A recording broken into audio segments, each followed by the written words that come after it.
أعوذ بالله من الشيطان الرجيم. بسم الله الرحمن الرحيم. الحمد لله الذي خلق السماوات والأرض وجعل الظلمات والنور ثم الذين كفروا بربهم يعدلون. هو الذي خلقكم من طين ثم قضى أجلا وأجل مسمى عنده ثم أنتم تمترون. وهو الله في السماوات وفي الأرض يعلم سركم وجهركم ويعلم ما تكسبون. وما تأتيهم من آية من آيات ربهم إلا كانوا عنها معرضين. فقد كذبوا بالحق لما جاءهم فسوف يأتيهم أنباء ما كانوا به يستهزئون. ألم يروا كم أهلكنا من قبلهم من قرن مكناهم في الأرض ما لم نمكن لكم وأرسلنا السماء عليهم مدرارا وجعلنا الأنهار تجري من تحتهم فأهلكناهم بذنوبهم وأنشأنا من بعدهم قرنا آخرين. ولو نزلنا عليك كتابا في قرطاس فلمسوه بأيديهم لقال الذين كفروا إن هذا إلا سحر مبين. وقالوا لولا أنزل عليه ملك ولو أنزلنا ملكا لقضي الأمر ثم لا ينظرون. ولو جعلناه ملكا لجعلناه رجلا وللبسنا عليهم ما يلبسون. ولقد استهزئ برسل من قبلك فحاق بالذين سخروا منهم ما كانوا به يستهزئون. قل سيروا في الأرض ثم انظروا كيف كان عاقبة المكذبين. قل لمن ما في السماوات والأرض قل لله كتب على نفسه الرحمة ليجمعنكم إلى يوم القيامة لا ريب فيه. الذين خسروا أنفسهم فهم لا يؤمنون. وله ما سكن في الليل والنهار وهو السميع العليم. قل أغير الله أتخذ وليا فاطر السماوات والأرض وهو يطعم ولا يطعم. قل إني أمرت أن أكون أول من أسلم ولا تكونن من المشركين. قل إني أخاف إن عصيت ربي عذاب يوم عظيم. من يصرف عنه يومئذ فقد رحمه وذلك الفوز المبين. وإن يمسسك الله بضر فلا كاشف له إلا هو وإن يمسسك بخير فهو على كل شيء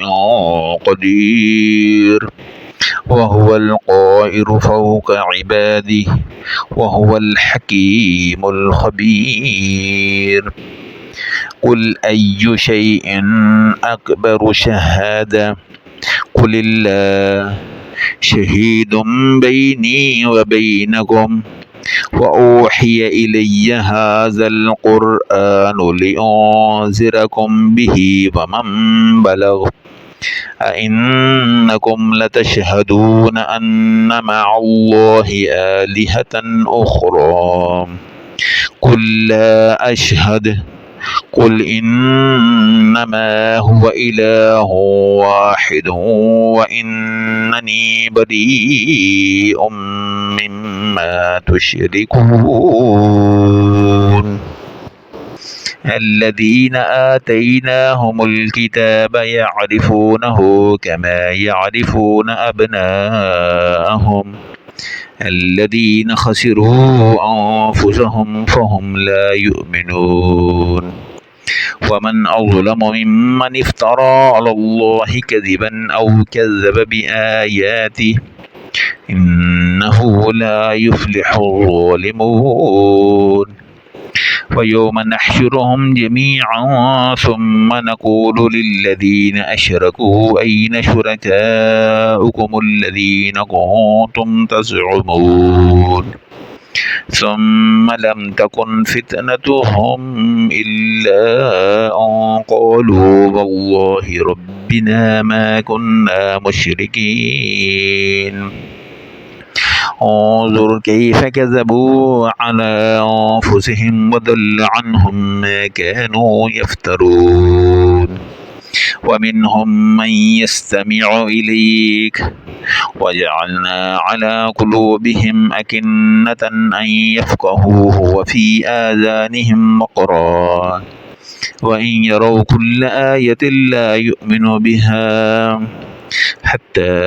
إذا جاءوك يجادلونك يقول الذين كفروا إن هذا إلا أساطير الأولين وهم ينهون عنه وينأون عنه وإن يهلكون إلا أنفسهم وما يشعرون ولو ترى إذ وقفوا على النار فقالوا يا ليتنا نرد ولا نكذب بآيات ربنا ونكون من المؤمنين بل بدا لهم ما كانوا يخفون من قبل ولو ردوا لعادوا لما نهوا عنه وإنهم لكاذبون وقالوا إن هي إلا حياتنا الدنيا وما نحن بمبعوثين ولو ترى إذ وقفوا على ربهم قال أليس هذا بالحق قالوا بلى وربنا قال فذوقوا العذاب بما كنتم تكفرون قد خسر الذين كذبوا بلقاء الله حتى إذا جاءتهم الساعة بغتة قالوا يا حسرتنا على ما فرطنا فيها وهم يحملون أوزارهم على ظهورهم ألا ساء ما يزرون وما الحياة الدنيا إلا لعب ولهو وللدار الآخرة خير للذين يتقون أفلا تعقلون قد نعلم إنه ليحزنك الذي يقولون فإنهم لا يكذبونك ولكن الظالمين بآيات الله يجحدون ولقد كذبت رسل من قبلك فصبروا على ما كذبوا وأوذوا حتى أتاهم نصرنا ولا مبدل لكلمات الله ولقد جاءك من نبأ المرسلين وإن كان كبر عليك إعراضهم فإن استطعت تبتغي نفقا في الأرض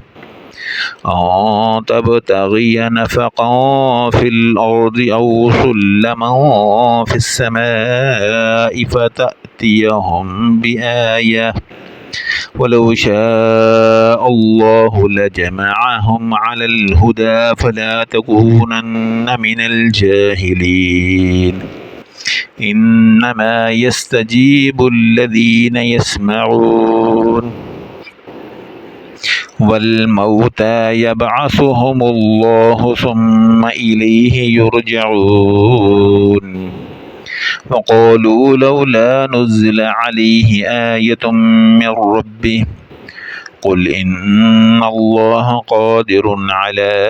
أن ينزل آية ولكن أكثرهم لا يعلمون وما من دابة في الأرض ولا طائر يطير بجناحيه إلا أمثالكم ما فرطنا في الكتاب من شيء ثم إلى ربهم يحشرون والذين كذبوا بآياتنا صم وبكم في الظلمات من يشاء الله يضلله ومن يشاء يجعله على صراط مستقيم قل أرأيتكم إن أتاكم عذاب الله أو أتتكم الساعة وغير الله تدعون إن كنتم صادقين بل إياه تدعون فيكشف ما تدعون إليه إن شاء وتنسون ما تشركون ولقد أرسلنا إلى من قبلك فأخذناهم بالبأساء والضراء لعلهم يتضرعون فلولا إذ جاءهم بأسنا تضرعوا ولكن قست قلوبهم وزين لهم الشيطان ما كانوا يعملون فلما نسوا ما ذكروا به فتحنا عليهم أبواب كل شيء حتى إذا فرحوا بما أوتوا أخذناهم بغتة فإذا هم مبلسون فقطع دابر القوم الذين ظلموا والحمد لله رب العالمين قل أرأيتم إن أخذ الله سمعكم وأبصاركم وختم على قلوبكم من إله غير الله يأتيكم به انظر كيف نصرف الآيات ثم هم يصدفون قل أرأيتكم إن أتاكم عذاب الله بغتة أو جهرة هل يهلك إلا القوم الظالمون وما نرسل المرسلين إلا مبشرين ومنذرين فمن آمن وأصلح فلا خوف عليهم ولا هم يحزنون والذين كذبوا بآياتنا يمسهم العذاب بما كانوا يفسقون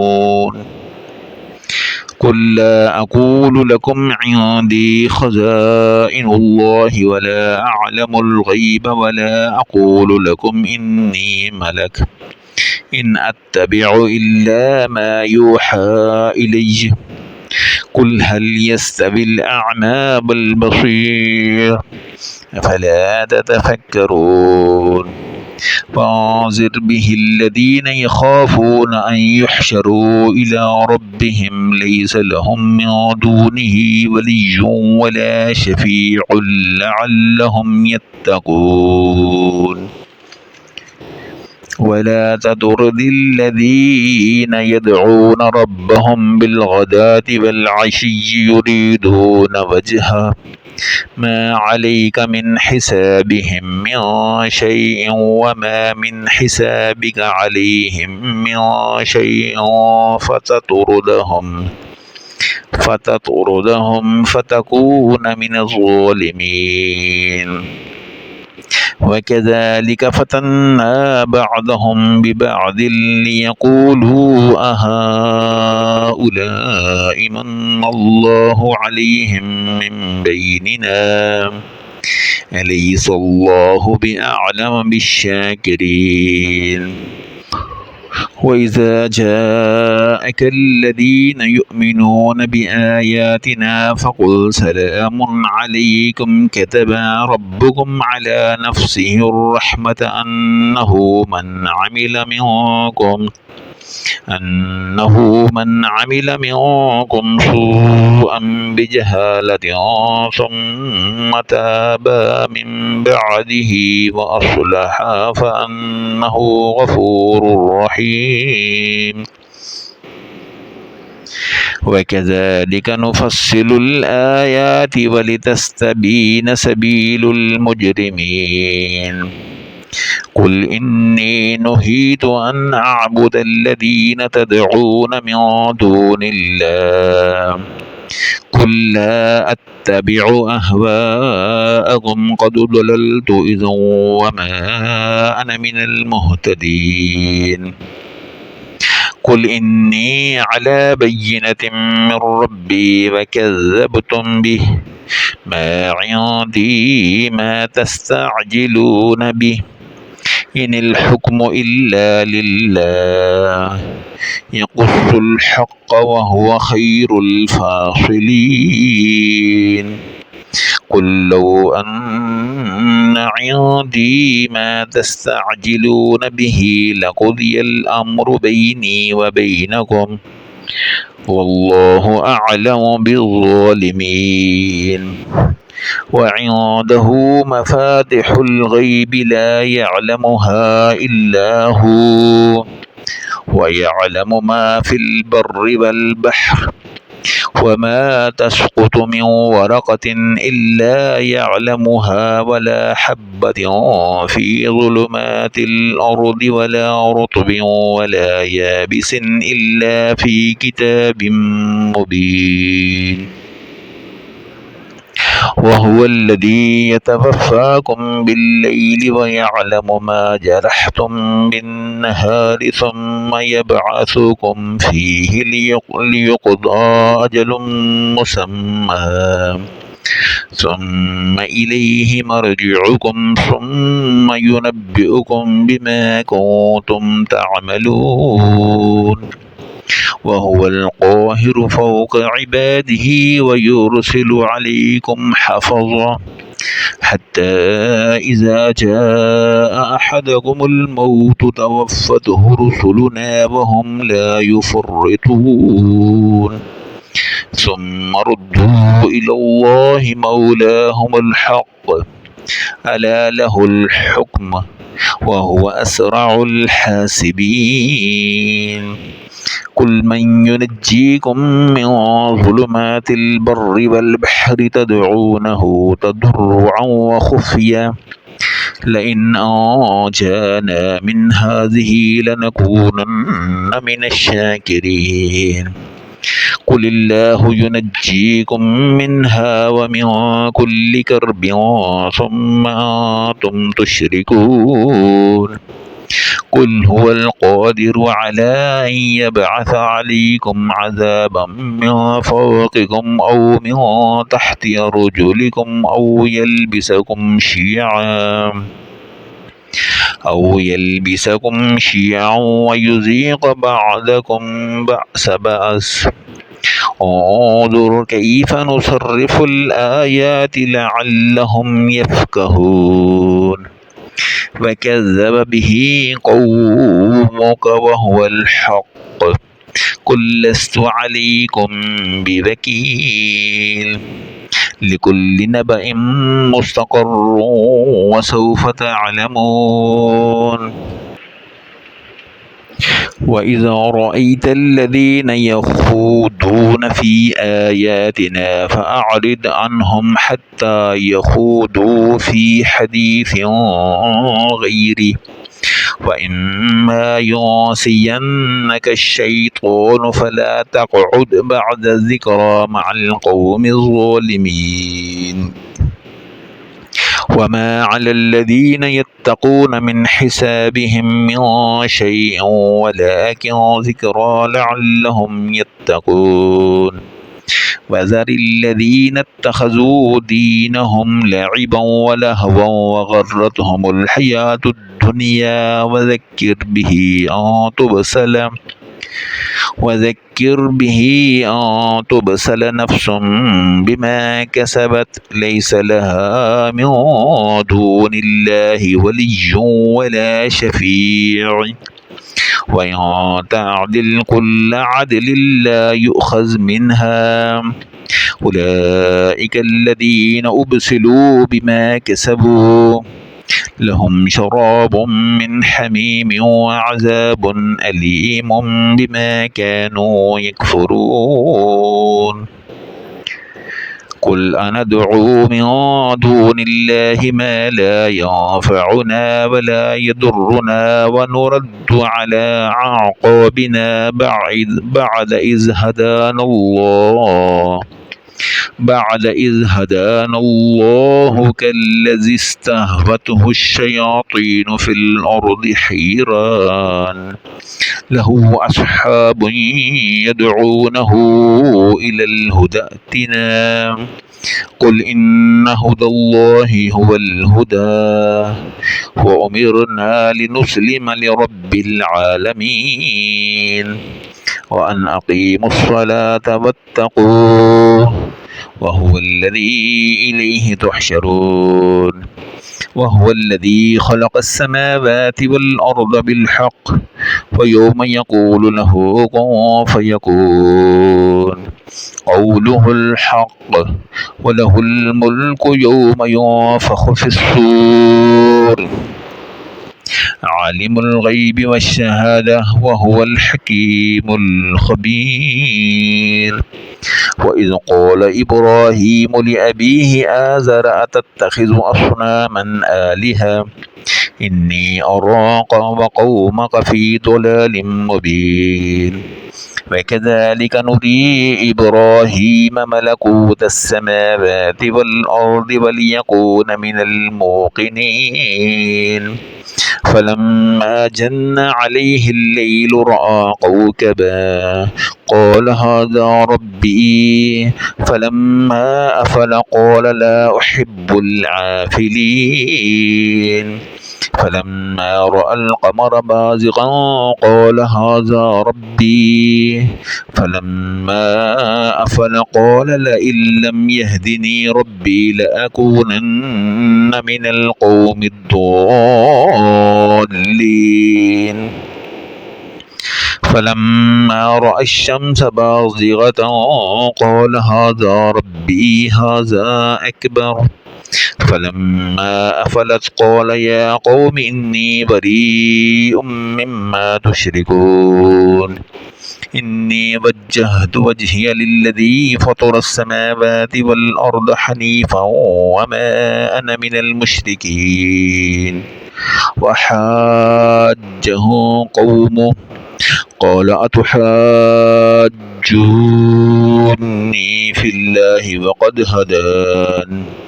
ولا أخاف ما تشركون به إلا أن يشاء ربي شيئا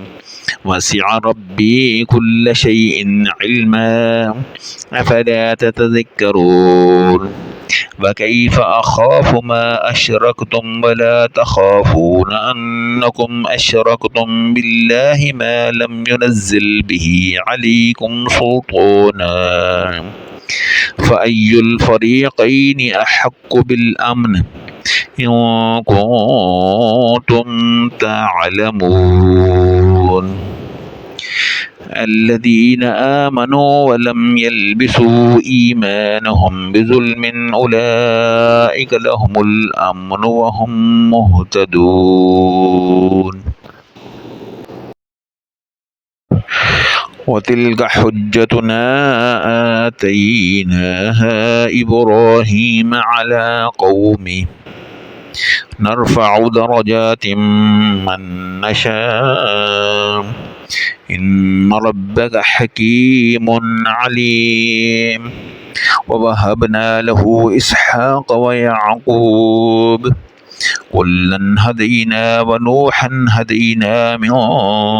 قبل ومن ذريته داود وسليمان وأيوب ويوسف وموسى وهارون وكذلك نجزي المحسنين وزكريا ويحيى وعيسى وإلياس كل من الصالحين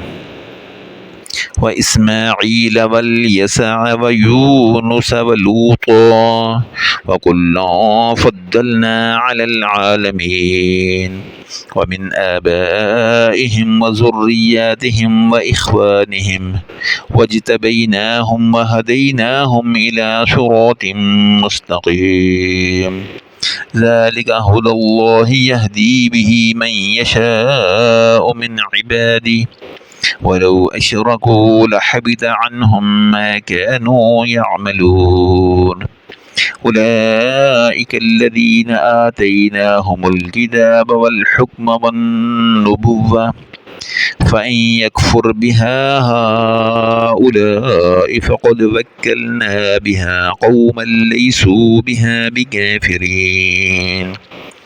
أولئك الذين هدى الله فبهم هداه مقتدي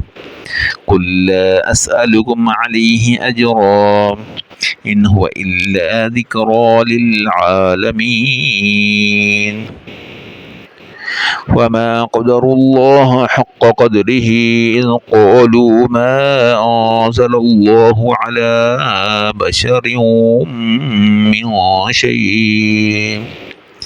قل من أنزل الكتاب الذي جاء به موسى نورا وهدى للناس تجعلونه قراطيس تبدونها وتخفون كثيرا وعلمتم ما لم تعلموا أنتم ولا آباؤكم قل الله ثم ذرهم في خوضهم يلعبون وهذا كتاب أنزلناه مبارك مصدق الذي بين يديه ولتنذر القرى ومن حولها والذين يؤمنون بالآخرة يؤمنون به وهم على صلاتهم يحافظون ومن أظلم ممن افترى على الله كذبا أو قال أوحي إلي ولم يوحى إليه شيء ومن قال سأنزل مثل ما أنزل الله ولو ترى إذ الظالمون في غمرات الموت والملائكة باسطوا أيديهم أخرجوا أنفسكم اليوم تجزون عذاب الهون بما كنتم تقولون على الله غير الحق وكنتم عن آياته تستكبرون ولقد جئتمونا فرادا كما خلقناكم أول مرة وتركتم ما خولناكم وراء ظهوركم وما نرى معكم شفعاءكم الذين زعمتم أنهم فيكم شركاء لقد تقطع بينكم وضل عنكم ما كنتم تزعمون إن الله فالق الحب والنوى يخرج الحي من الميت ومخرج الميت من الحي ذلكم الله فأنى تؤفكون فالق الإصباح وجعل الليل سكنا والشمس والقمر حسبانا ذلك تقدير العزيز العليم وهو الذي جعل لكم النجوم لتهتدوا بها في ظلمات البر والبحر قد فصلنا الآيات لقوم يعلمون وهو الذي أنشأكم من نفس واحدة فمستقر ومستودع قد فصلنا الآيات لقوم يفقهون وهو الذي أنزل من السماء ماء فأخرجنا به نبات كل شيء فأخرجنا منه خضرا نخرج منه حبا متراكبا ومن النخل من طلعها قنوان ودانية وجنات من أعناب والزيتون والرمان مشتبها وغير متشابه انظروا إلى ثمره إذا أثمر وينعه إن في ذلكم لآيات لقوم يؤمنون وجعلوا لله شركاء الجن وخلقهم وخلقوا له بنين وبنات بغير علم سبحانه وتعالى عما يصفون بديع السماوات والأرض أنى يكون له ولد ولم تكن له صاحبة وخلق كل شيء وهو بكل شيء عليم ذلكم الله ربكم لا إله إلا هو خالق كل شيء فاعبدوه وهو على كل شيء وكيل لا تدركه الأبصار وهو يدرك الأبصار وهو اللطيف الخبير قد جاءكم بصائر من ربكم فمن أبصر فلنفسه ومن عمي فعليها وما أنا عليكم بحفيظ وكذلك نصرف الآيات وليقولوا درست ولنبينه لقوم يعلمون اتبع ما أوحي إليك من ربك لا إله إلا هو وأعرض عن المشركين ولو شاء الله ما أشركوا وما جعلناك عليهم حفيظا وما أنت عليهم بوكيل ولا تسبوا الذين يدعون من دون الله فيسبوا الله عدوا بغير علم كذلك زينا لكل أمة عملهم ثم إلى ربهم مرجعهم فينبئهم بما كانوا يعملون وأقسموا بالله جهد أيمانهم لئن جاءتهم آية ليؤمنن بها قل إنما الآيات عند الله وما يشعركم أنها إذا جاءت لا يؤمنون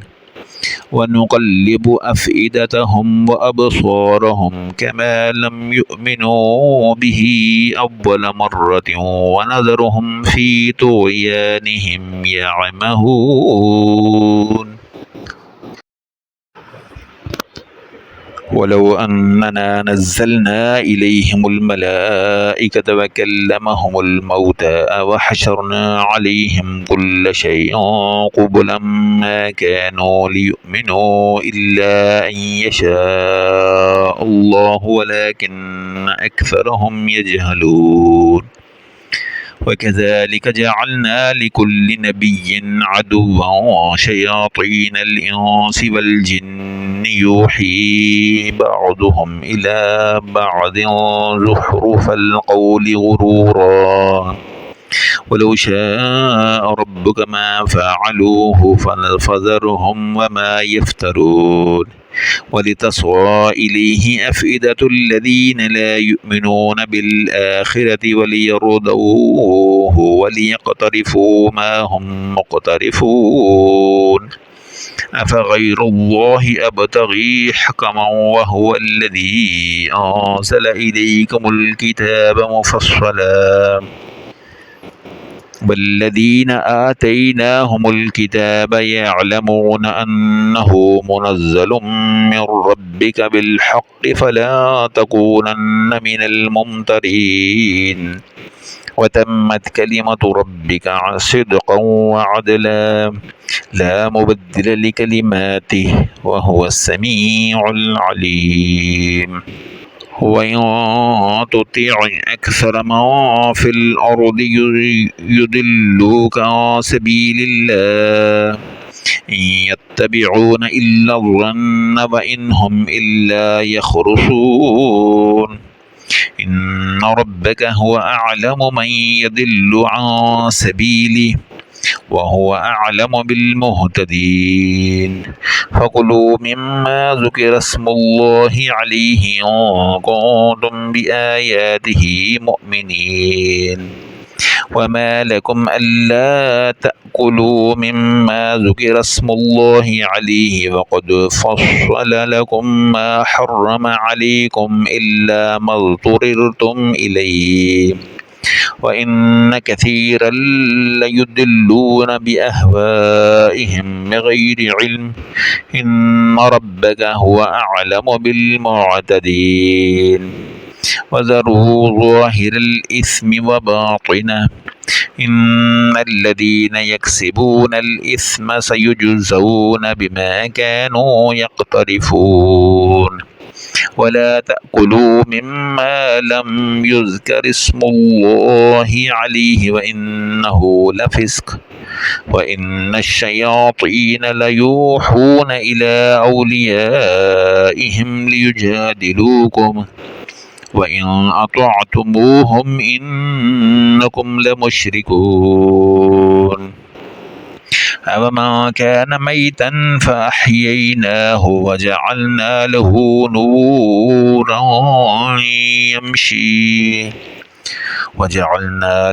نورا يمشي به في الناس كمن مثله في الظلمات ليس بخارج منها كذلك زين للكافرين ما كانوا يعملون وكذلك جعلنا في كل قرية أكابر مجرميها ليمكروا فيها وما يمكرون إلا بأنفسهم وما يشعرون وإذا جاءتهم آية قالوا لن نؤمن حتى نؤتى مثل ما أوتي رسل الله أعلم حيث يجعل رسالته سيصيب الذين أجرموا صغار عند الله وعذاب شديد بما كانوا يمكرون فمن يرد الله أن يهديه يشرح صدره للإسلام ومن يرد أن يضله يجعل صدره ضيقا حرجا كأنما يصعد في السماء كذلك يجعل الله الرجس على الذين لا يؤمنون وهذا صراط ربك مستقيما قد فصلنا الآيات لقوم يذكرون لهم دار السلام عند ربهم وهو وليهم بما كانوا يعملون ويوم يحشرهم جميعا يا معشر الجن قد استكثرتم من الإنس وقال أولياؤهم من الإنس ربنا استمتع بعضنا ببعض وبلغنا أجلنا الذي أجلت لنا قال النار مثواكم خالدين فيها إلا ما شاء الله إن ربك حكيم عليم وكذلك نولي بعض الظالمين بعضا بما كانوا يكسبون يا معشر الجن والإنس ألم يأتكم رسل منكم يقصون عليكم آياتي وينذرونكم لقاء يومكم هذا قالوا شهدنا على أنفسنا وغرتهم الحياة الدنيا وشهدوا على أنفسهم أنهم كانوا كافرين ذلك أن لم يكن ربك مهلك القرى بظلم وأهلها غافلون ولكل درجات مما عملوا وما ربك بغافل عما يعملون وربك الغني ذو الرحمة إن يشأ يذهبكم ويستخلف من بعدكم ما يشاء كما أنشأكم من ذرية قوم آخرين إنما توعدون لآت وما أنتم بمعجزين قل يا قوم اعملوا على مكانتكم إني عامل فسوف تعلمون ما تكون له عاقبة الدار إنه لا يفلح الظالمون وجعلوا لله مما ذرأ من الحرث والأنعام نصيبا فقالوا هذا لله بزعمهم وهذا لشركائنا فما كان لشركائهم فلا يصل إلى الله وما كان لله فهو يصل إلى شركائهم ساء ما يحكمون فكذلك زين لكثير من المشركين قتل أولادهم شركاؤهم ليردوهم وليلبسوا عليهم دينهم ولو شاء الله ما فعلوه فذرهم وما يفترون وقالوا هذه أنعام وحرث حجر لا يطعمها إلا من نشاء بزعمهم وأنعام حرمت ظهورها وأنعام لا يذكرون اسم الله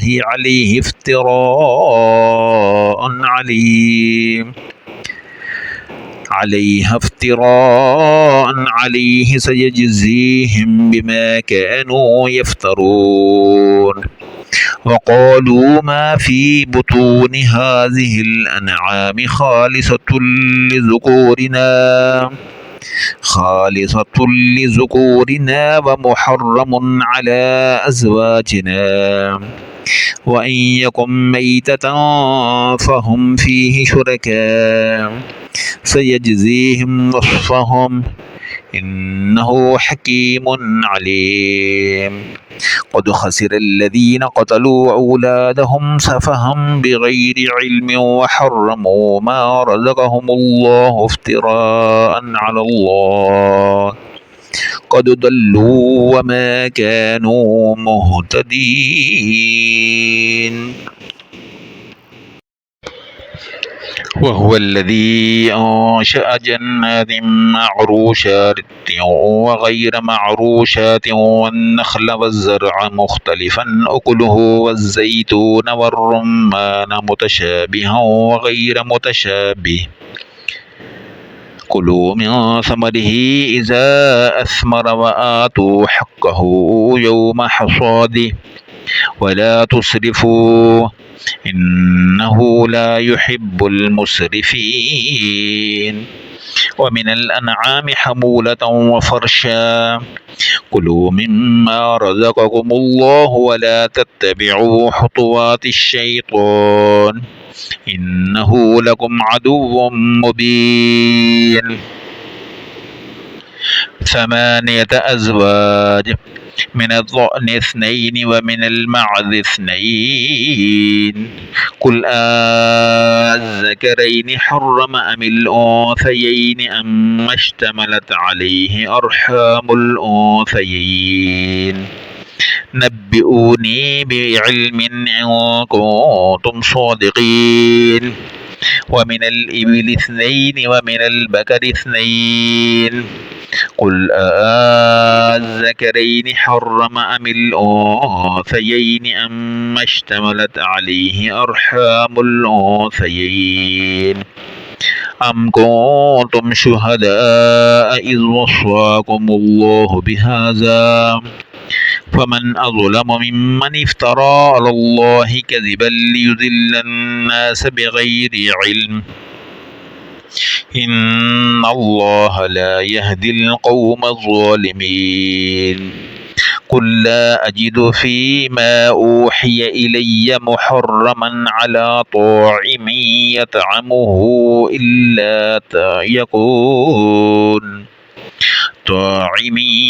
يطعمه إلا أن يكون ميتة أو دما مسفوحا أو لحم خنزير فإنه رجس أو فسقا أهل لغير الله به فمن اضطر غير باغ ولا عاد فإن ربك غفور رحيم وعلى الذين هادوا حرمنا كل ذي ظفر ومن البقر والغنم حرمنا عليهم شحومهما إلا ما حملت ظهورهما أو الحوايا أو ما اختلط بعظم ذلك جزيناهم ببغيهم وإنا لصادقون فإن كذبوك فقل ربكم ذو رحمة واسعة ولا يرد بأسه عن القوم المجرمين سيقول الذين أشركوا لو شاء الله ما أشركنا ولا آباؤنا ولا حرمنا من شيء كذلك كذب الذين من قبلهم حتى ذاقوا بأسنا قل هل عندكم من علم فتخرجوه لنا إن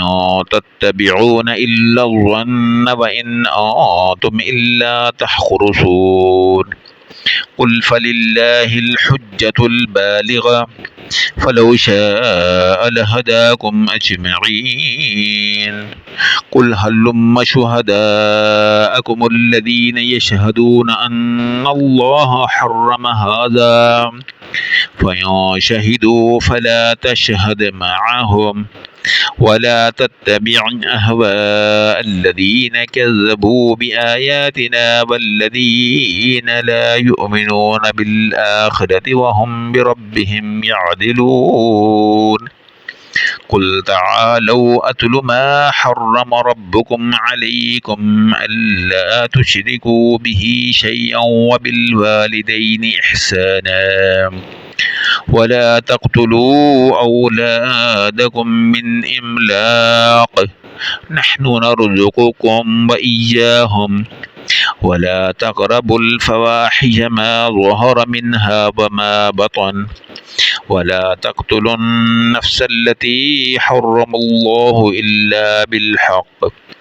ذلكم وصاكم به لعلكم تعقلون ولا تقربوا مال اليتيم إلا بالتي هي أحسن حتى يبلغ أشده وأوفوا الكيل والميزان بالقسط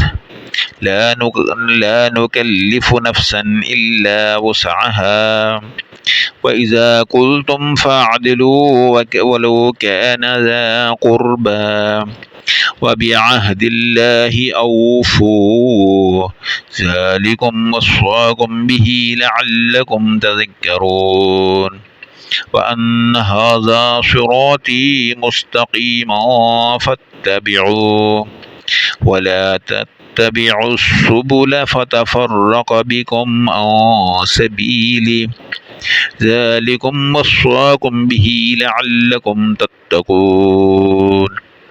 ثم آتينا موسى الكتاب تماما على الذي أحصن وتفصيلا لكل شيء وهدى ورحمة لعلهم بلقاء ربهم يؤمنون.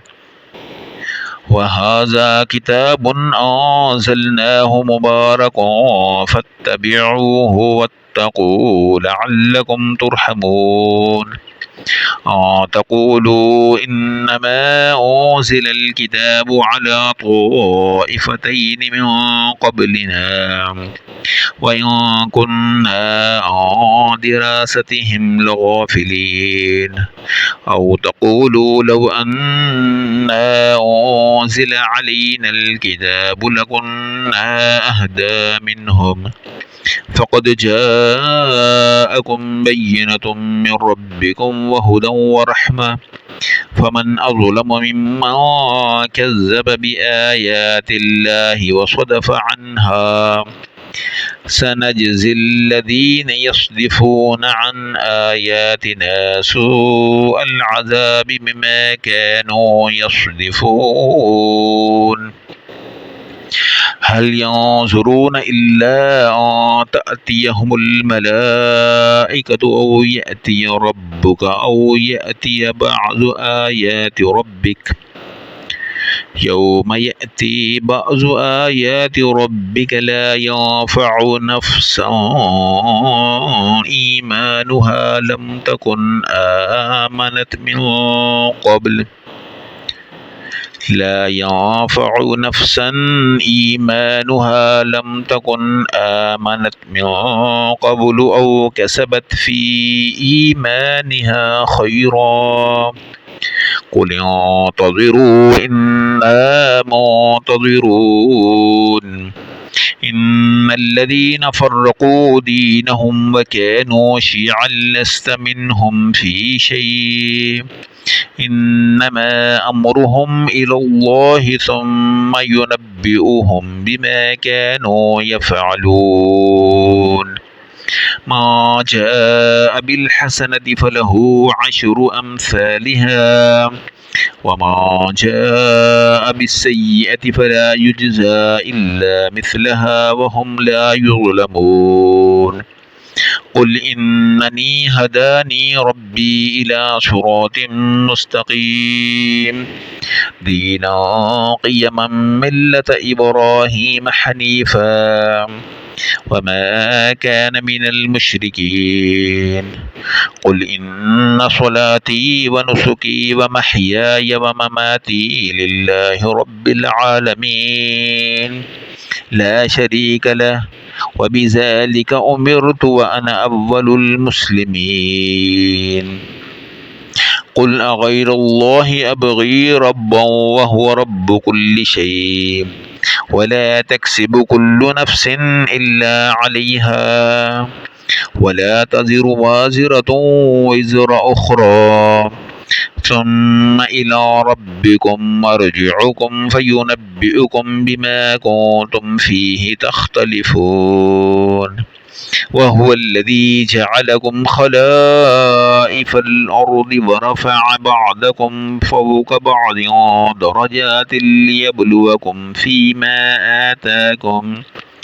إن ربك سريع العقاب وإنه لغفور رحيم.